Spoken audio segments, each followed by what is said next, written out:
hermanos sean unidos, porque esa es la ley primera. Tengan unión verdadera en cualquier tiempo que sea, porque si entre ellos pelean, los devoran los de afuera. 90 buques mercantes, 20 de guerra, 20 de guerra.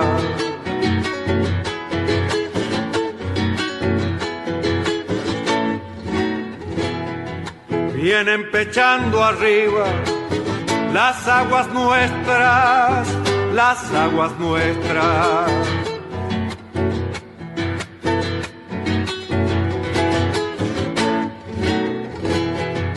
Veinte de guerra vienen con sus banderas, con sus banderas.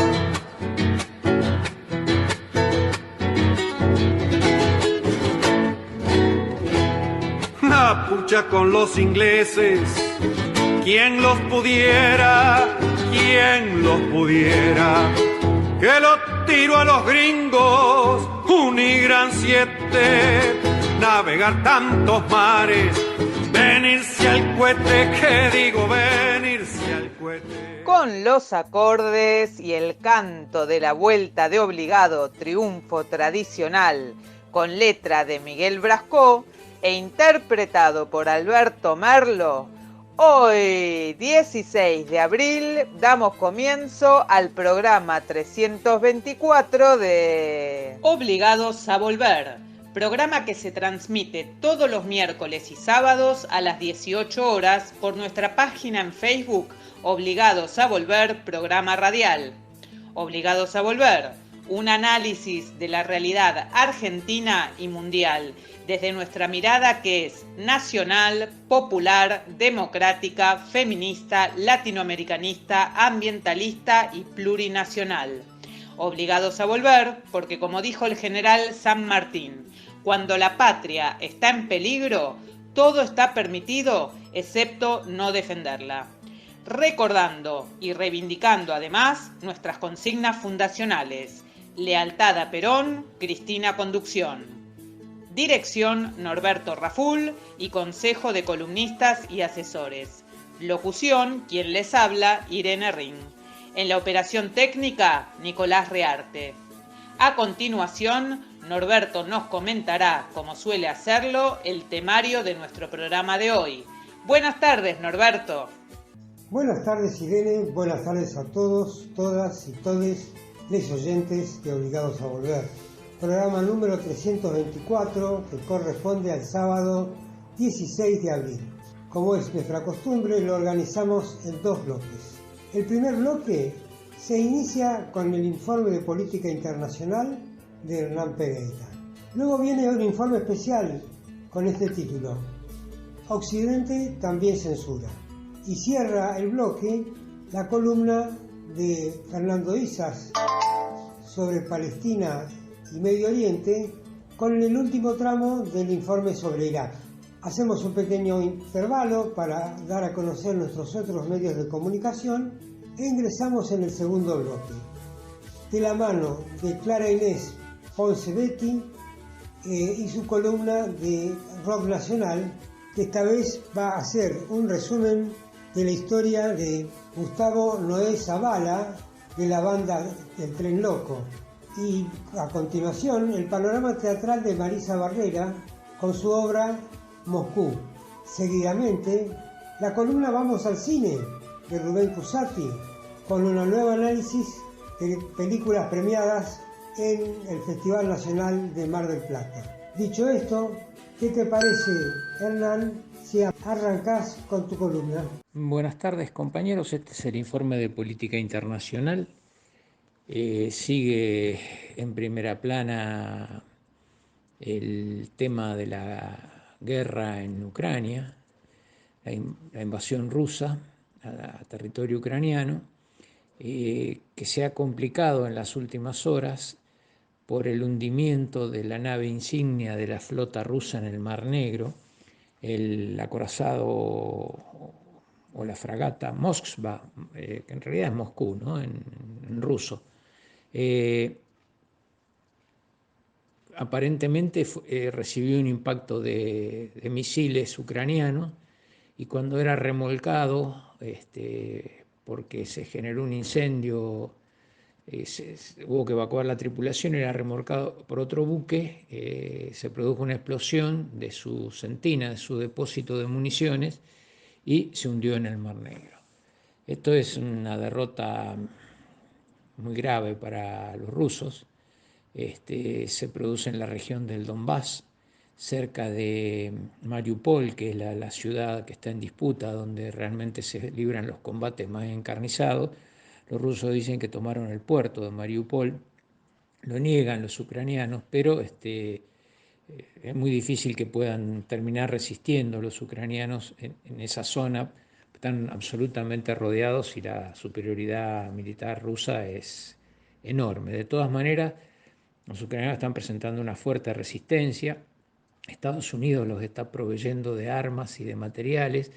El presidente Biden anunció un envío de armamento por $800 millones, y la Comunidad Europea por 500 millones más, que aprueba junto a los 1.000 que había aprobado anteriormente, es decir, en total son 1.500 millones, aunque las armas norteamericanas probablemente estén llegando a través de Polonia.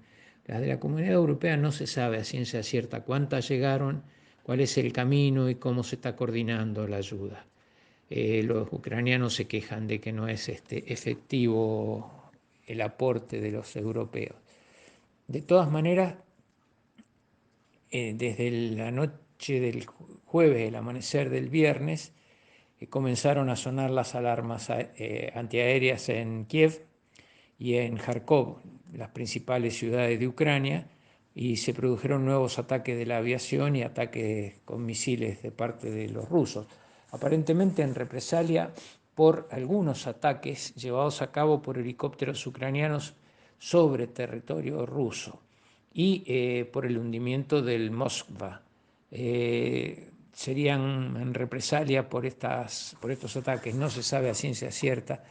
Los ucranianos además han dado informes en varias oportunidades de muy dudosa veracidad. Bueno, es una guerra, y en la guerra se miente. La primera víctima es la verdad, se dice, ¿no? De todas maneras, la agencia Reuters calculó en más de 5.000 los muertos, más de 40.000 los heridos, producidos en estos largos 2 meses de guerra, y daños por más de $1.000 millones. Realmente Rusia está soportando además un conjunto de sanciones de parte de los países de Occidente sin precedentes en la historia reciente. Ningún país ha sufrido semejante bloqueo, y hay que pensar en las consecuencias de estas medidas para lo que vendrá después de esta guerra, cuando se llega a una situación de estabilidad que está lejos de alcanzarse por el momento. ¿Qué es lo que puede pasar? Y los norteamericanos han denunciado ahora que es probable que Rusia esté analizando, o Rusia está analizando, dicen, la posibilidad de usar algún arma nuclear de alcance limitado en Ucrania para generar la rendición incondicional del gobierno ucraniano. Esperemos que esto sea una propaganda como las tantas que han tenido los medios masivos de comunicación de Occidente, las tantas mentiras que han dicho sobre la guerra, pero digamos que en una sí la acertaron, que fue la preparación de la invasión. Se decía que no, que Rusia no iba a invadir, y sin embargo lo hizo. Y bueno, todo esto nos lleva a un punto sin salida, es decir, no hay una verdad a la que hacer caso. Es decir, de los dos lados se están diciendo cosas que son de relativa veracidad. De todas maneras, lo cierto es que concita el gobierno ucraniano los apoyos de los países más antirrusos, el caso de Polonia, los 3 países bálticos, el caso de Inglaterra o el Reino Unido, que han visitado a sus presidentes Kiev en estos días, llevando apoyo político sobre todo. Los países bálticos eran repúblicas de la Unión Soviética y Polonia era un miembro importante del Pacto de Varsovia. En los cuatro hay un sentimiento antirruso tremendo. Y bueno, todo esto lleva a convertir la Europa del Este verdaderamente en un polvorín. Y las repercusiones incluso llegan a Francia. El debate principal entre la candidata ultraderechista Marine Le Pen y el presidente Macron es justamente por la actitud de Francia en cuanto a la guerra. Macron lo que plantea es que los pueblos ruso y ucraniano son las víctimas de esta guerra, que no se puede decir que los rusos sean asesinos, que eso lo tiene que determinar un tribunal de justicia internacional y que los políticos tienen que bajar el tono para tratar de encontrar una salida negociada. Marine Le Pen lo que dice es que Rusia no es enemiga de la OTAN y que terminado el conflicto, ella lo que, si fuera presidente de Francia, lo que va a proponer es el entendimiento entre la OTAN y Rusia y terminar con el conflicto. Marine Le Pen ha mantenido elogiosos comentarios sobre el presidente Putin antes de todo este proceso electoral. Cuando se declaró la guerra, recogió piola y criticó, digamos, la actitud rusa, porque en Francia es muy poco popular la invasión rusa a Ucrania. De todas maneras, sigue mostrando que piensa que es posible un entendimiento entre Occidente y Rusia. Dice que Rusia no es el enemigo y que lo que hay que hacer es acercar a Rusia para aislar a China. Bueno, esto es otro de los temas importantes, centrales, ¿no? ¿Sí? ¿Qué pasa con la alianza entre Rusia y China? ¿Y qué pasa con el fin del reinado de Estados Unidos como potencia hegemónica y dominante en el planeta? Es decir, hay multipolaridad ahora. Los rusos están convencidos de que la guerra va a poner fin a la hegemonía estadounidense en el mundo y están trabajando para liquidar al dólar como moneda de intercambio única en el mundo. Y esto recibe el apoyo de los chinos y recibe el apoyo de muchos otros países porque tratan de salir de la dominación imperial que ejerce Estados Unidos a través del uso del dólar como única moneda de pago internacional. Y todo esto genera también una gran expectativa de cómo va a ser el mundo luego de esta guerra, cómo va a quedar el mapa geopolítico mundial. Al margen de la situación de la guerra, otro de los temas internacionales importantísimos sigue siendo la elección de Francia. Se va a resolver en los primeros días de mayo el balotaje entre Le Pen y Macron. Todo hace pensar que Macron lleva ventaja y que podría ser reelecto. Siempre que la izquierda, que consiguió casi el 22% de los votos, logre cohesionarse y votar masivamente a Macron como el mal menor. Es decir, Macron es de derecha, Marine Le Pen es de ultraderecha. Acá la opción electoral es como caminar sobre las brasas, ¿no? Pero bueno, habrá que ver si nuevamente la izquierda le presta los votos a la derecha para vencer a la ultraderecha. Y el otro proceso que hay que seguir muy de cerca es el de Brasil. Lula sigue llevando 15 puntos de ventaja en las encuestas en contra de Bolsonaro, pero faltan varios meses para la elección y los medios y Estados Unidos siguen accionando en contra de Lula y la posibilidad de que vuelva a ser presidente brasileño.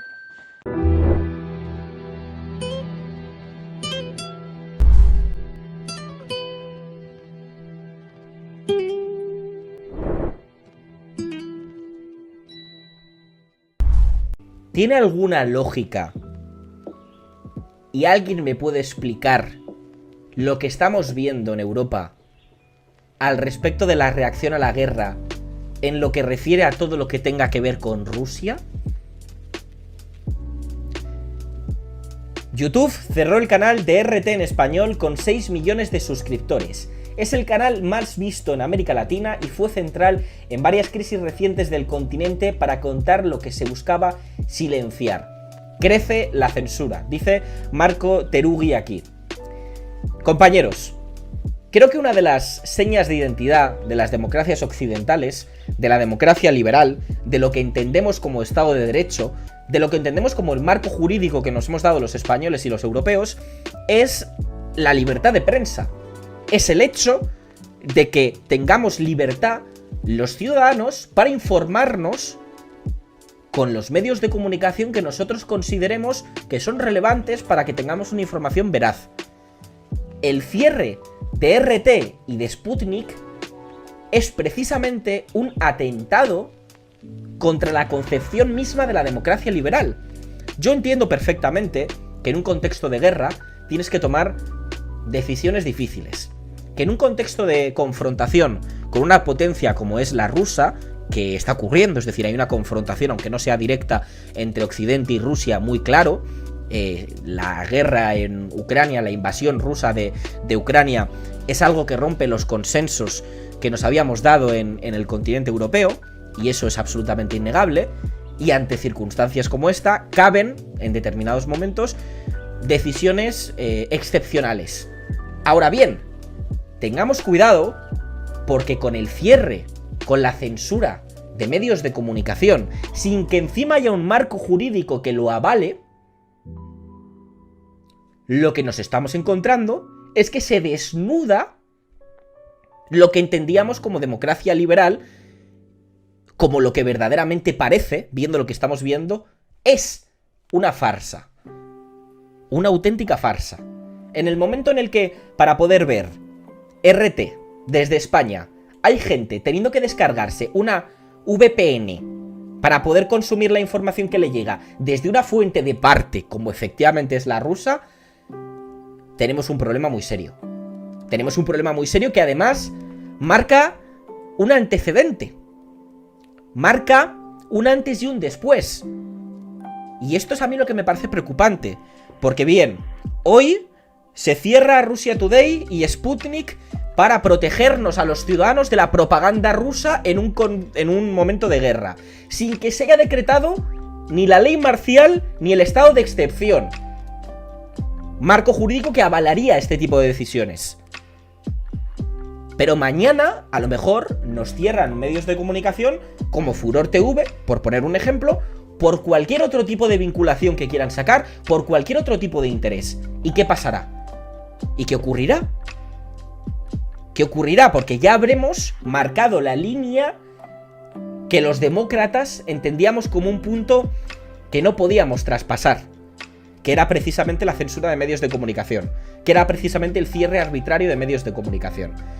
Y claro que Russia Today y Sputnik es un medio de parte. Claro que Russia Today y Sputnik en un contexto de guerra puede ejercer labores de propaganda, por supuesto, como cualquier otro medio de comunicación público de cualquier otro país en un momento de guerra, en un momento de circunstancias como las que se están viendo. A mí lo que me parece cínico es que esto ocurra sin que previamente se haya decretado pues una ley marcial que permitiría que esto se pudiera producir. Pero es que además el cinismo con el tema de RT y Sputnik está llegando a puntos que son absurdos. Marco Terugui, periodista freelance, es precisamente un periodista que vivió en sus carnes lo tremendo de estas circunstancias que estamos viviendo. Y es que ahora ya se lo han quitado, pero en un momento determinado le pusieron medio afiliado al gobierno de la Federación de Rusia. Es decir, se acusó a un periodista freelance de estar al servicio del gobierno ruso cuando su vinculación era la de un periodista freelance que había trabajado pues para el medio de comunicación que le había contratado en el momento en el que fuera preciso. Os voy a enseñar la noticia, que la tenemos aquí. Periodistas independientes denuncian que Twitter los etiqueta como afiliados al gobierno de Rusia. Aquí vemos como a Marco efectivamente se le etiquetó de esta forma, como medio afiliado al gobierno ruso. Y era un freelance. En fin, una barbaridad lo que estamos viviendo. Y un hecho que va a romper ya todos los consensos que teníamos con respecto a la prensa en nuestro país. A mí me hace gracia porque constantemente, cuando algunos periodistas hablábamos de que teníamos que establecer algún marco jurídico de regulación de lo que era el poder en los medios de comunicación, de lo que era la propiedad, o de lo que era información y lo que no era información, se decía que abogábamos por la censura, que abogábamos por el cierre de medios, cuando es todo lo contrario. Y ahora, los que se decían defensores de la libertad de expresión, los que se decían defensores de la libertad de empresa, los que se decían defensores de la prensa libre, son los que están censurando a medios de comunicación de parte para protegernos a los ciudadanos de la propaganda.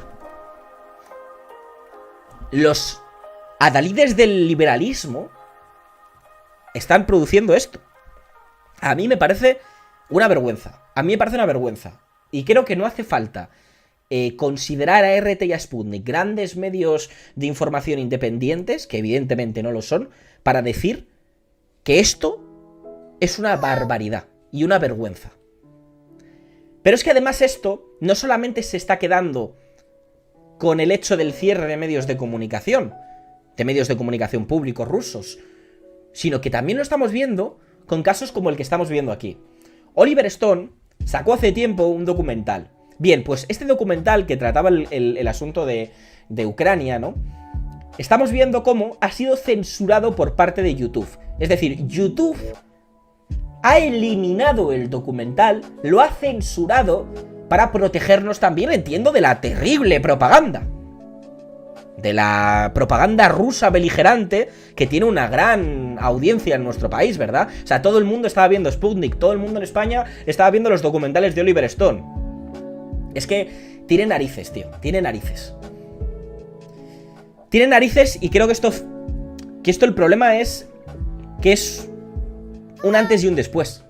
O sea, a mí lo que me preocupa de esto es que ahora la excusa es efectivamente la guerra que estamos viviendo, la dramática invasión rusa de Ucrania, que evidentemente tiene que tener consecuencias por parte de Occidente, pero mañana, ¿cuál va a ser lo que se va a utilizar como casus belli para realizar acciones de censura? Me parece que esto es una de las demostraciones de que la democracia liberal, en circunstancias adversas, se vuelve una farsa. Se vuelve una farsa.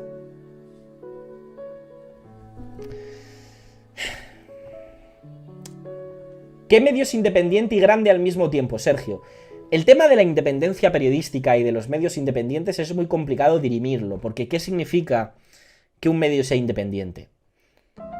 Un medio se dice independiente cuando, yo entiendo, la mayor parte de su financiación es de los propios suscriptores de la propia comunidad de ese medio de comunicación. Es decir, cuando la casi totalidad de tu financiación es únicamente de tus lectores, ese medio tiene un grado de independencia muy alto. Cuando dependes de publicidad, cuando dependes de otro tipo de aspectos, ya tienes menos independencia, porque evidentemente no vas a hablar más del que te dé de comer.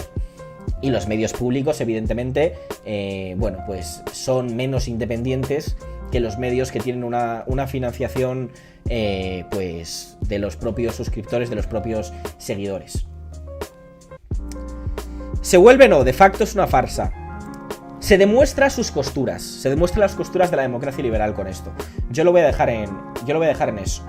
Porque a mí me parece que esto, en fin, pues ya, es que ya lo estamos viendo. Ya estamos viendo cómo la reacción a todo lo que tiene que ver con Rusia está siendo como la que es. Y creo que esto lo digo sin que nadie me pueda etiquetar como el San Benito de prorruso. Porque, compañeros y compañeras de Furor Televisión, aquí en este medio hemos publicado en un gran medio de comunicación en prime time la exclusiva de cómo Vladimir Putin llegaría al poder a través de chantaje, soborno y extorsión. O sea que precisamente no seguimos la agenda pro Vladimir Putin. Pero eso no supone en ningún caso que sigamos a rajatabla lo que estamos viendo con la censura de todo lo relacionado con Rusia, lo que estamos viendo con la persecución por motivos estratégicos y geoestratégicos de la Unión Europea a medios de comunicación que prácticamente no tenían audiencia en nuestro país.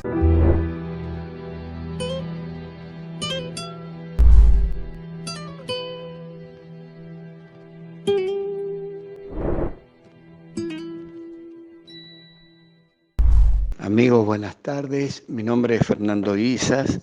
Soy del segmento de Política Internacional, Palestina y Medio Oriente.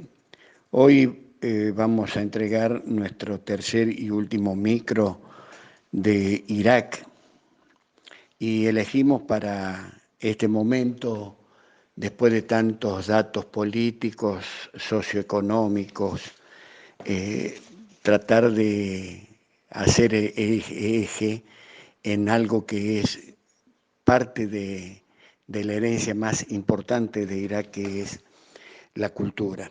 Irak tiene una de las culturas más antiguas del mundo. Irak es donde las antiguas civilizaciones de la Mesopotamia estuvieron y cuyo legado pasó a la influencia y forma de las civilizaciones del viejo mundo y también del nuevo mundo. Culturalmente, Irak tiene un patrimonio muy rico. Es un país conocido por sus poetas, sus pintores, junto con los mejores del resto de los pueblos árabes de la zona, algunos de ellos de fama y de popularidad mundial. Además es conocido Irak como parte de su acervo cultural, la producción de alfombras, moquetas.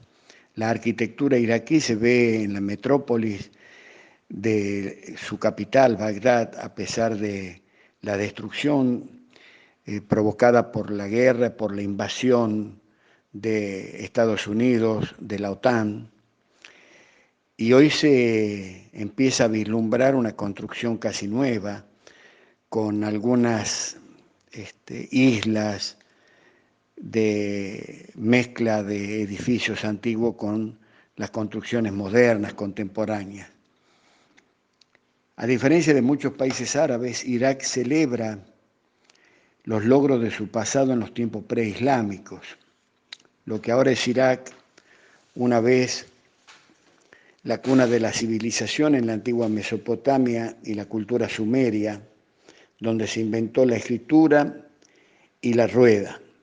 En los siglos VIII y IX, los califas abasíes fueron presididas en lo que entonces era la civilización más importante del mundo, rica en ciencia, arte y literatura.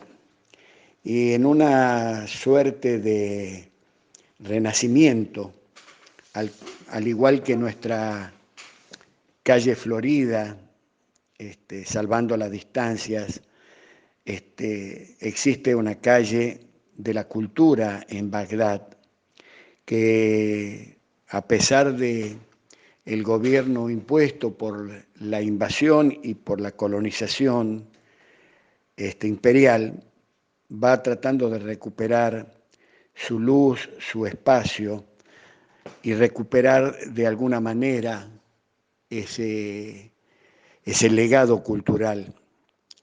La calle Al-Mutanabi, en honor al poeta abasí del siglo X, Abu al-Tayyib al-Mutanabi. El apodo Mutanabi se lo pusieron al que se las da de poeta. Escribió un breve poema que yo quiero compartirlo con ustedes porque de una manera u otra nos muestra los aconteceres que estamos viviendo los argentinos en particular, pero el mundo en general, post pandemia de COVID-19, pero también con esta guerra que nos atraviesa a todos entre Rusia y Ucrania y el desmadre que el imperio y todos sus satélites están llevando al planeta. El poema es As-Saif al-Dawla, una espada del Estado. Cada hombre es fruto de las costumbres de su época y la costumbre de Saif al-Dawla es balancear al enemigo, desmentir las falsas alarmas con su presencia y ser feliz destruyendo las maquinaciones del enemigo. ¿Cuántos anhelaban dañarlo? A sí mismos se dañaron. ¿Cuántos, en vez de dirigir contra él sus ejércitos, le prestaron vasallaje? Cuán orgulloso que no reconocía a Dios ni por un momento, al ver la espada en mano se convertía. Él es el mar, bucea tú a por perla cuando esté en calma, pero alerta a la tempestad. Cuando honras al generoso, te lo conquistas. Si honras al despreciable, se revela. Trocar la generosidad por la espada es tan perjudicial como trocar la espada por la generosidad. Este breve legado de Al-Mutanabi, considerado como el poeta árabe por excelencia, y creo que de una forma u otra el mascarón de proa que marca la riqueza de la cultura árabe en general. Hay un legado, un dicho popular en la mayoría de los pueblos árabes de la zona que dicen de que las revoluciones y las conquistas de los pueblos se consiguen, entre otras formas, a través de la lucha por la cultura, con la cultura y con educación. Estamos convencidos de que esto es así. Tenemos ejemplos de sobra que nos muestran el poder de la resistencia de esos pueblos, Palestina, Siria, Irak mismo, Libia. En un país devastado como Irak, con estos virreyes impuestos por la colonización, la cultura intenta abrirse paso de la mano de la libertad y generalmente y fundamentalmente entre la juventud iraquí. En este país los más jóvenes llevan años luchando por defender sus aficiones ante la opinión ultraconservadora de una parte importante de la sociedad y especialmente porque es un país que ha sufrido los horrores de ese invento del imperio llamado Estado Islámico y que actualmente está acosado por la corrupción política y la irrupción de cada vez más poderosas milicias pro-OTAN. En este contexto hay algunas actividades culturales que critican el papel social y el poder político que lleva adelante a la debacle de un país tan rico y tan importante y con tanta influencia en todo el Medio Oriente. Con esta entrega estamos llegando al final del ciclo dedicado a Irak, y qué mejor estas fechas y esta ocasión para hacer referencia a dos aspectos que para nosotros tienen que ver fundamentalmente con la cultura, independientemente del dogma religioso de cada uno. En esta fecha estamos a horas nada más de celebrar lo que los católicos llaman la Pascua, la celebración de las Pascuas, en la que los cristianos creen que Jesús resucitó el domingo tras pasar su muerte el día viernes en la cruz. Si bien no hay una tradición estricta sobre las comidas, las familias cristianas se suelen reunir el día domingo y participar en una misa para conmemorar la resucitación de Jesús para salvar al pueblo. Y desde hace algunas horas también, pocos días, la Grey musulmana está conmemorando, celebrando el ayuno del sagrado mes del Ramadán, que es el 9º mes del calendario islámico, el 9º mes lunar, que dice la tradición es el mes cuando el profeta Muhammad, la paz y la bendición sean con él, recibió su primera revelación del Corán a través del arcángel Gabriel, y en esta ocasión se celebra como la noche del destino, Laylat al-Qadr. La palabra Ramadán significa calor o sequía, así que el significado literal del Ramadán es el mes del calor o la sequía, que simboliza la abstenencia de beber agua durante las horas del ayuno, desde el amanecer hasta la puesta del sol.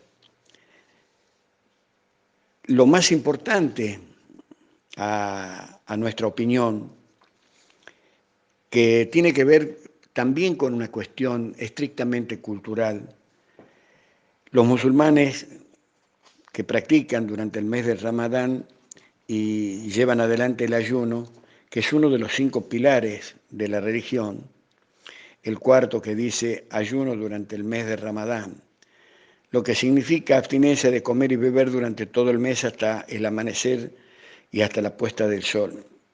Este mes se supone que es una recarga espiritual que se hace una vez al año. El ayuno permite a los musulmanes comprobar el dominio de sí mismos o autocontrol de sus deseos, pero fundamentalmente sirve como un recordatorio para distinguir entre lo que realmente se necesita, lo que se quiere y vivir una vida equilibrada, libre de excesos y extravagancia.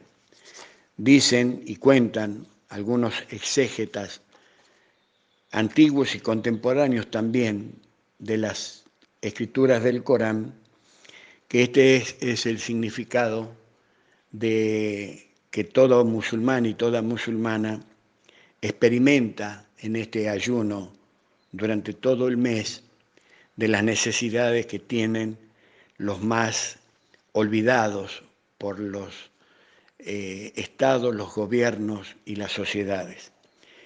También mañana viernes se celebra el Pesaj dentro de la Grey judía. Es una fiesta familiar por excelencia que desde hace miles de años celebran la salida de la esclavitud en Egipto. Dura 8 días y se extiende en este año 2022 hasta el día jueves 16. Para todos y todas, felices Pascuas, Shalom Aleichem y Ramadán Mubarak.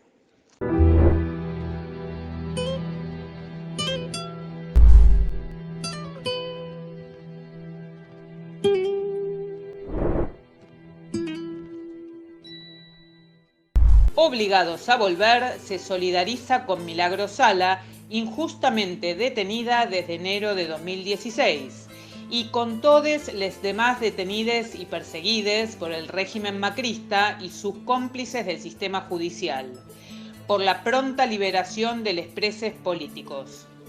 Continuamos preguntando dónde está Tehuel de la Torre, el joven trans que fue visto por última vez el 11 de marzo del 2021, cuando salió de su casa de la localidad bonaerense de San Vicente para ir a ver un trabajo. ¿Y qué pasó con Guadalupe Lucero, que permanece desaparecida desde el lunes 14 de junio del 2021 a la tarde, cuando jugaba en la vereda de la casa de su tía con sus primos y su hermano mientras la familia festejaba un cumpleaños familiar? Antes de continuar con Obligados a Volver, les invitamos a conocer todos nuestros medios de comunicación. Nuestras páginas en Facebook, Obligados a Volver, programa radial, en la que además de transmitirse las emisiones de nuestros programas, se publican las noticias de política nacional. La Lealtad, Política y Cultura, en la que podrán ver las publicaciones de cultura, noticias de la patria grande y del panorama internacional en general.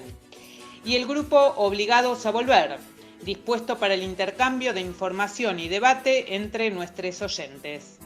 Además, tenemos el rotativo de Obligados a Volver, un servicio cotidiano de noticias, música y buen humor al que se accede adhiriendo a un grupo de WhatsApp. Les recordamos también que pueden suscribirse a nuestro canal de YouTube, Obligados a Volver, donde pueden consultar los programas ya emitidos y material audiovisual en varias listas de reproducción.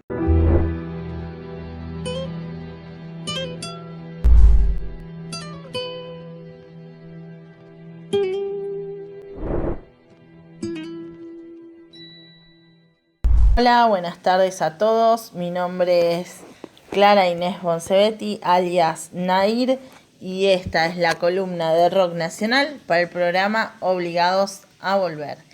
En esta edición voy a estar hablando de la biografía de Gustavo Noé Zavala, fundador de la banda Tren Loco. Recientemente, luego de una difícil lucha contra el cáncer, falleció con 61 años de edad en Buenos Aires. Esto fue el 28 de marzo de 2022. Por eso en este día elijo hablar de él y de su carrera artística y profesional. Nació en Buenos Aires el 5 de septiembre de 1960. Fue fundador, bajista, tecladista, autor, compositor principal y líder de las bandas argentinas de heavy metal Apocalipsis en 1983, Tren Loco en 1990. Fue un polifacético artista, además de escritor, y con una extensa trayectoria en el metal argentino. Ha grabado y aparecido en 30 discos de metal pesado. También fue conocido como Gustavo Harry Zavala o Gus Zavala. Las primeras bandas que fundó fueron Antares y Ubunus, junto a su amigo el guitarrista Rubén Turco Atala en 1981. En 1984 formó Apocalipsis y en 1990 Tren Loco. Ambos músicos recorrieron juntos esas bandas hasta la partida del Turco Atala de Tren Loco en febrero de 1994. Ellos fueron juntos a la misma escuela secundaria. Era la técnica número 1 de Muniz en Buenos Aires. Luego trabajó como tornero y dibujante técnico en una fábrica llamada Balmarco en la zona de San Miguel Oeste de Buenos Aires. Además de cursar en la Universidad de Buenos Aires la carrera de diseño gráfico y trabajar en la compañía de teléfonos Entel. Sin embargo, dejó todo para formar Tren Loco. Fue un bajista autodidacta. Obtuvo su primer instrumento en el año 1978, año en el que comenzó su primer proyecto musical Argos. Sus influencias musicales provienen de los bajistas de hard rock de fines de los 60, 70 y 80, siendo los principales Steve Harris de Iron Maiden, John Paul Jones de Led Zeppelin, Greg Lake de Emerson, Lake and Palmer, Roger Glover de Deep Purple, Chris Squire de Yes, Geezer Butler de Black Sabbath, Paul McCartney de The Beatles, Machi Rufino de Papos Blues, Pedro Aznar de Serú Girán, Gustavo Montesano de Crucis, entre otros. En el aspecto compositivo, su inspiración proviene de la historia latinoamericana, la realidad social, las pasiones del ser humano, la política y la sociedad. Sus cuentos son narraciones en forma de prosa, historias verídicas de su infancia o simplemente ficción y realidad fantástica. En paralelo a su carrera con Tren Loco, logró que publiquen su letra Hoy empezó la revolución en el concurso de poesía Heavy Metal. En 1998 ganó su primer premio con el cuento de ficción El Error. En 1999, por su labor de trabajo y autogestión, Zabala fue convocado por Diego Boris para formar parte de un nuevo proyecto de músicos y fue socio fundador de la UMI, Unión de Músicos Independientes de la República Argentina. Desde 1977 formó parte de la agrupación Argos y posteriormente armó su propia banda Vía Libre. Luego formó Bunus. A principios de los 80 ya escribía sus propias letras y para poder expandir su creatividad estudió bajo con Carlos Alonso, quien le enseñó técnica y cómo llevar adelante una banda autogestionada. Junto a Apocalipsis lograron presentarse en vivo y tocaron en varias ciudades de Buenos Aires. También ganaron concursos de música de rock, el primero en Tigre, Buenos Aires, en abril de 1984.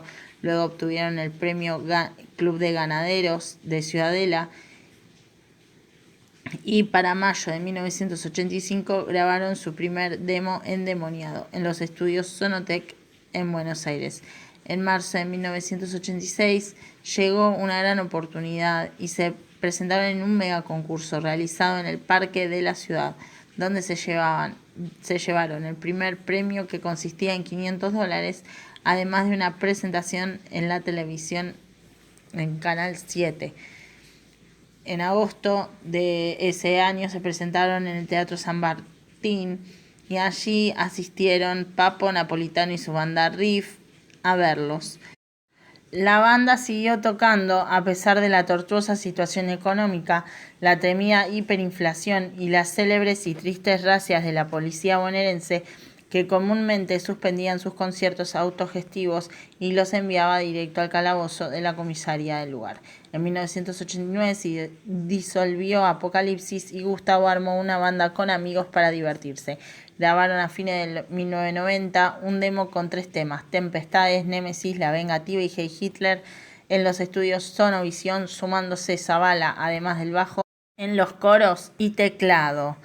El destino quiso que otro concurso, esta vez organizado a nivel internacional por la firma Yamaha Corporation, los sorprendiera en plena gestación de la banda que estrenaba el nombre. Gustavo inscribió a Tren Loco en el certamen a través de Pro Música, licenciatarios de Yamaha Corporation, en la calle Florida, Buenos Aires. Tren Loco ganó la final rioplatense en el Estadio Obras de Buenos Aires el 22 de septiembre de 1991 entre más de 1.300 bandas de Argentina y Uruguay, y partieron a Japón a la gran final mundial del certamen Yamaha Band Explosion de 1991 en octubre de dicho año. Él y sus compañeros de la banda se llevaron el premio especial del jurado entre las 18 bandas concursantes de 18 países, que provenían de un total de 40.000 bandas de todo el mundo. Luego, con Tren Loco, se presentaron en todas las provincias argentinas, además de diferentes países como Ecuador, México, Venezuela, Bolivia, Uruguay, etc. En 1992 editaron bajo el sello Polygram su primer vinilo, Tempestades. En los 90, Tren Loco nunca dejó de tocar y girar, editando en 1996 de manera autogestionada su ahora legendario CD No Me Importa, iniciando así una carrera independiente con sus trabajos editados por su propio sello Jugular Records. Editarían más de 15 CDs entre ediciones de estudio, en vivo y compilaciones, y más de 30 ediciones en CD. En el año 2008 se presentó en el Vive Latino de México. En el transcurso de aquellos años, Zabala y Tren Loco compartieron escenario junto a bandas tales como Saxon, Judas Priest, Skid Row, White Snake, Sepultura, etc. En el año 2010, Tren Loco cumplía 20 años y por la idea del escritor Guito Minore, Zabala decide celebrarlo editando un libro biográfico más un disco acústico titulado 20 años, Pogo en el Andén. Se llegó a la grabación de un DVD en vivo editado en el año 2011. En enero de aquel año, Gustavo, junto a Pablo Soler, Matías Mungini, Javier Barroso y Guillermo de Luca, iniciaron un proyecto musical paralelo denominado La Bestia, con el cual realizarían presentaciones en el exterior, Santiago de Chile, Montevideo, Uruguay, y en el interior del país, Córdoba, Bariloche, Comodoro Rivadavia, Bahía Blanca, Buenos Aires, etc. En ese año, Tren Loco realizó en Quito, Ecuador, un show ante 12.000 fans asistentes.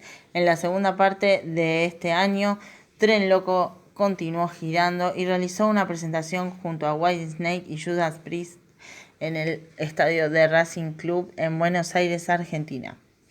En noviembre se anunció el lanzamiento del DVD en vivo de la banda titulado Hoy es mejor que ayer, en vivo en Buenos Aires.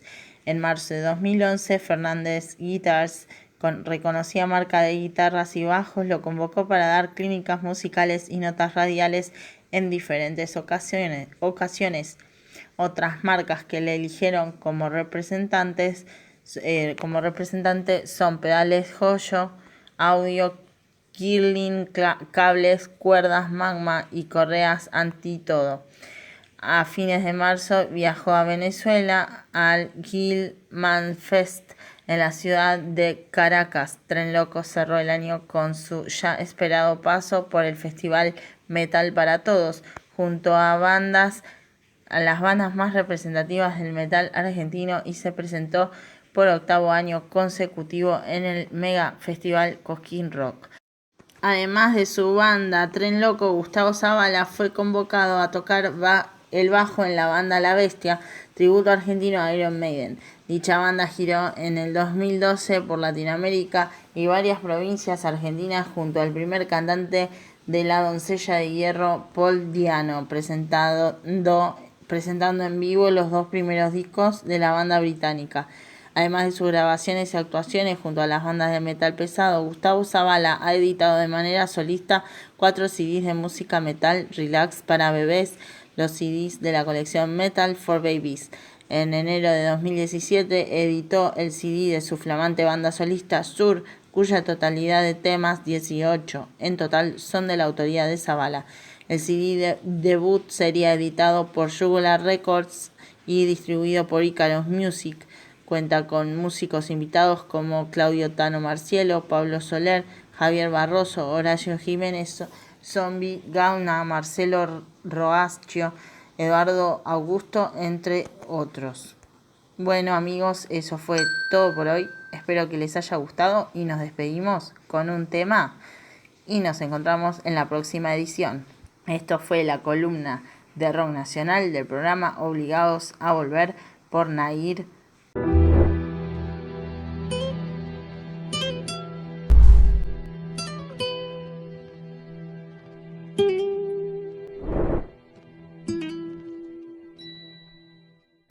Hola, mis queridos, nuevamente en otra entrega de Panorama Teatral, a cargo de quien les habla, Marisa Barrera.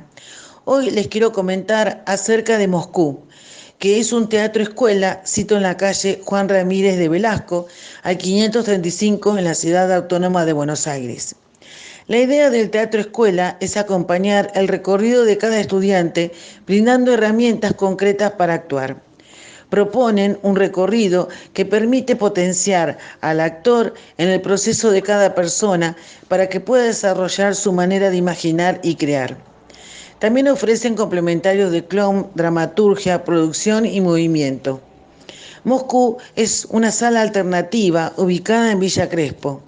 Es una sala en la que la programación está vinculada a las actividades de sus creadores, Lisandro Paredes y Francisco Lumberman. La obra que fui a ver se llama Cuando una mujer se queda sola. Fue un sábado, ya que la obra se presenta en ese día a las 20 horas. Una buena hora para poder regresar al Gran Buenos Aires si viven como yo en el AMBA. Esta obra pertenece a una serie de escenas dramatizadas, y el capítulo 1, que se llama Algo Perfecto, la dan a continuación de esta que yo fui a ver a las 20. Esta la van a dar, el capítulo 1 la dan los sábados a las 22:30. Como les decía, Cuando una mujer se queda sola, es una obra que es parte de un proyecto que se llama Mentir para decir la verdad. Es un ciclo de relatos escenificados que busca establecer un cruce entre la literatura y el teatro. La dramaturgia está a cargo de Lisandro Penales. Actúan Daniel Vejino, Mariana del Pozo y Fabiana Mazzotta. Y hay un músico que acompaña a los actores, Santiago Ascaso, de excelente interpretación. Les cuento que Daniel Vejino estudió en la Escuela de Arte Dramática de Alejandra Boero y en Andamio 90, entre los años 91 y 95. Participó también en la televisión, en El Marginal en el 2021, en Argentina de Amor y de Venganza en el 2019, en Monzón la serie en el 2018, Variaciones Walsh en el 2015 y Farsantes en el 2013. Tiene un gran desarrollo actoral en muchas obras de teatro, tanto como actor como director. También es docente. Fabiana Mazzotta, su partener, es docente y actriz. Trabaja en Gallo Rojo, Espacio Cultural, estudió en el IUNA, Artes Dramáticas, y en Andamio 90. Precisamente la obra está encarnada por esta excelente actriz, Fabiana Mazzotta, que va creciendo a medida que se desarrolla la historia. La dirección, a cargo de Lisandro Penales, utiliza creativamente el espacio, creando distintas escenas, marcando las distintas acciones que van desarrollando que van llevando al espectador a la profundidad de los personajes.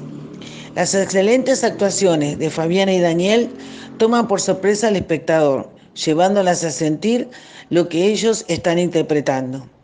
La escena de intimidad entre ambos es la más lograda, por los sentimientos que manifiestan cada uno en su actuación teatral. El desenvolvimiento físico del actor Vejino conmueve al espectador, logrando el momento más alto de su vuelo actoral.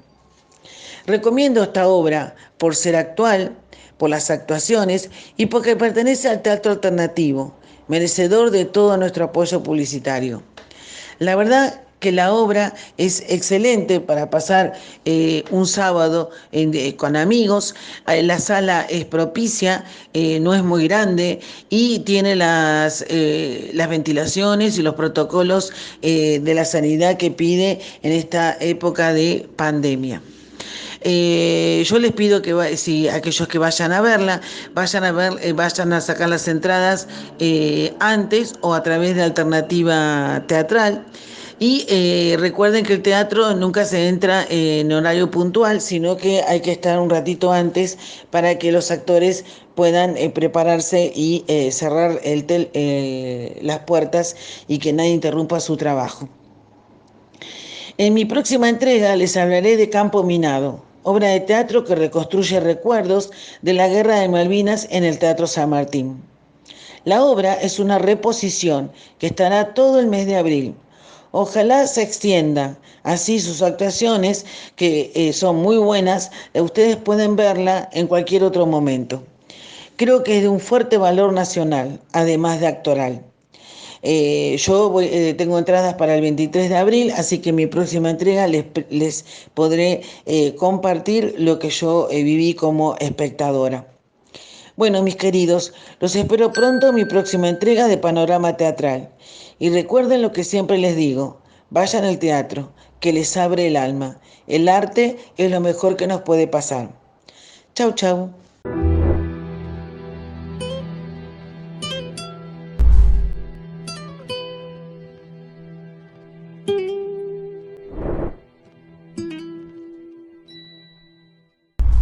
Buenas tardes, soy Rubén Cusati y seguimos, pese al frío, en Mar del Plata, en Semana Santa del 2022 y en vísperas del invierno. El festival ha recibido a lo más granado del cine mundial a lo largo de su historia. Paul Newman, el gran Alberto Sordi, Pasolini, Vittorio Gassman, Toshiro Mifune, François Truffaut, Catherine Deneuve, Anthony Perkins, Jean-Paul Belmondo, María Callas, Cantinflas, Jacques Tati, entre otros. Señalo a dos ganadores del máximo premio: El perro del hortelano, de Pilar Miró, de España, y la argentina Buena Vida Delivery, que es magnífica y se puede ver en YouTube, rodada con escaso presupuesto y muchas dificultades durante la crisis del 2002. Su autor, Leonardo Di Cesare, no volvió a filmar, pese a su talento, lo que habla de la situación actual del cine argentino. Hoy analizamos a la ganadora del 2019, O que arde, de Oliver Laxe, española, rodada en gallego y que también se llevó 2 premios de la sección Una cierta mirada en el Festival de Cannes. Es una ficción pseudo-documental en la que se narra la historia del pirómano Amador, que es liberado tras cumplir condena por haber provocado un incendio. Regresa a su casa en una aldea perdida de las montañas, donde volverá a convivir con su madre, Benedicta, en el sosiego de la naturaleza, con su perra Luna y sus 3 vacas. Por encima de la narración circula el tema de la soledad, la marginación y la relación del hombre con los elementos. Lo mejor es su gran belleza visual y sonora, unida a las pasiones de sus habitantes y a su lengua, aunque los 2 maravillosos actores no profesionales nos muestran la vida diaria de la Galicia profunda, produciendo una gran empatía en el espectador, debido a su autenticidad. Esa autenticidad los convierte en pirómanos contra su voluntad, necesitados quizás del calor regenerador del fuego. Una gran sensibilidad y una verdadera función de cine que ya es muy difícil de hallar. Las imágenes son inolvidables, como cuando un bosque de eucaliptos se agita a un viento inexplicable y misterioso, o cuando el fuego se apodera de la naturaleza toda. El prodigioso trabajo hipnótico de la fotografía de Mauro Hergé contribuye a la vez a la apología del fuego.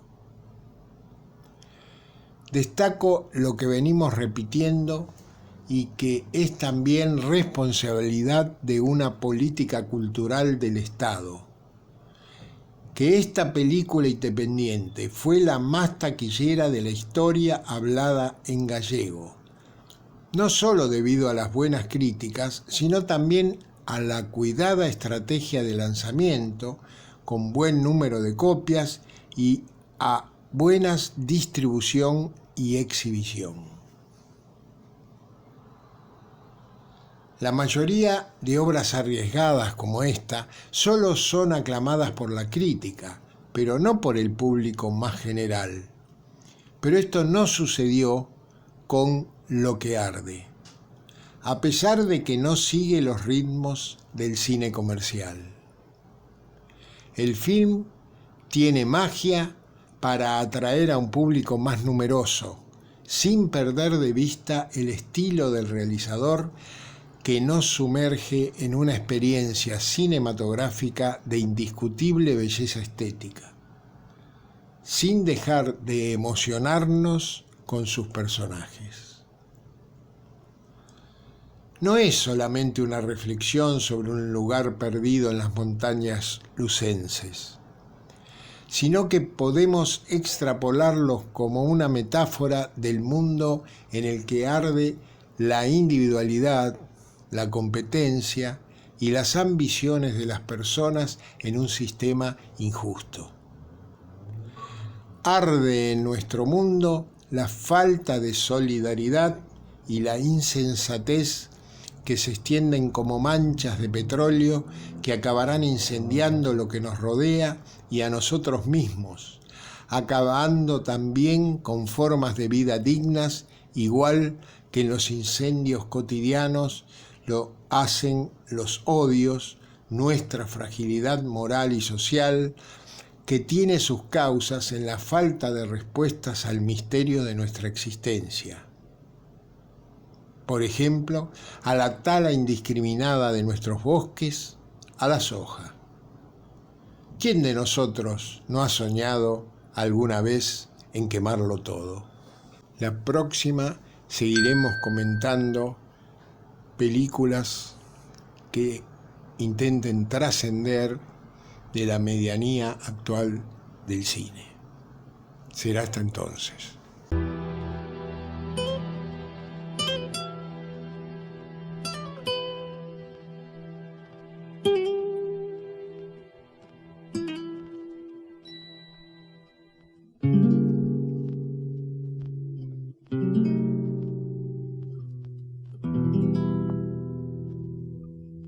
Se nos está terminando el programa. Agradecemos a nuestro operador Nicolás Rearte por su trabajo que nos permite salir al aire, a todos les oyentes por su atención, especialmente a los que ponen me gusta en nuestras páginas de Facebook. Antes de despedirnos, les recordamos que nuestro programa de radio Obligados a Volver se transmite todos los miércoles y sábado, siempre a las 18 horas, y tenemos una nueva propuesta. La entrevista, un buceo sobre los orígenes y actividades actuales de personalidades destacadas, los lunes a las 21 horas.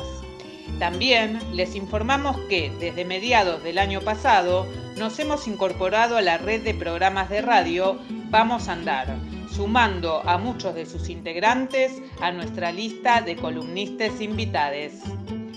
Este fue otro programa de Obligados a Volver, emitido desde nuestra página en Facebook, Obligados a Volver, programa radial. Volvimos, pero estamos obligados a seguir militando, porque la patria sigue estando en peligro, ya que la derecha reaccionaria conspira para derrocar a nuestro gobierno, que con sus aciertos y errores trata denodadamente de resolver las dificultades provocadas por las dos pandemias. Por eso, continuaremos con nuestra tarea, siguiendo el legado del libertador San Martín. Cuando la patria está en peligro, todo está permitido, excepto no defenderla. Recordando y reivindicando nuestras consignas fundacionales. Lealtad a Perón, Cristina Conducción.